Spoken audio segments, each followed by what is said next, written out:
கமல் வந்து AVM connected ஃபிலிம்ல work பண்ணுறச்சா அவர் வந்து assistant cameraman work பண்ணியிருக்கார். அப்போ வந்தே தெரியும் எனக்கு.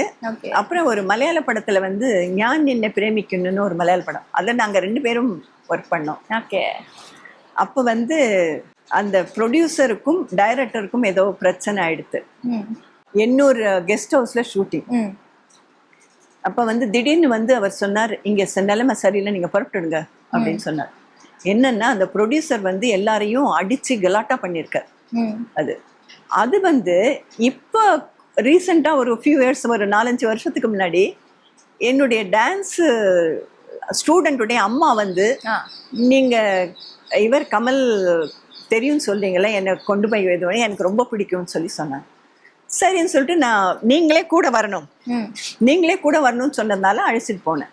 நான் காரில் உட்காந்துட்டு இருக்கேன். அவருடைய பிஏ கிட்ட தான் நான் பேசி இது பண்ணிட்டு இருக்கேன். அவர் இப்போ புறப்பட்டுட்டா, நீங்கள் வாங்க அப்படின்னு எல்லாம் சொல்லிட்டு இருக்காங்க. உடனே இந்த அம்மாவுக்கு ஒரே டவுட்டு, ஏம்மா நீங்கள் வந்து டைரக்டாக தெரியும்னு சொன்னீங்க, இப்போ ஏன் பிஏ கிட்ட பேசுறீங்க, அவர்கிட்ட பேச மாட்டேங்கிறீங்களே அப்படின்னு. சரின்னு சொல்லிட்டு நான் வந்து ஒன்றும் சொல்லிக்கல, போயிட்டேன். போன உடனே அவர் வந்து வந்த உடனே முதல் கேள்வி கேட்டார், அந்த 800 ஷூட்டிங்ல நடந்தது ஞாபகம் இருக்கா அப்படின்னு. அப்பா எவ்வளோ படம், எவ்வளோ ஷூட்டிங் ஒர்க் பண்ணியிருப்பார், என்ன ஒரு ஞாபக சக்தி, அந்த இன்சிடென்ட் கேட்குறாரு அப்படின்னு. Really he is a wonderful person.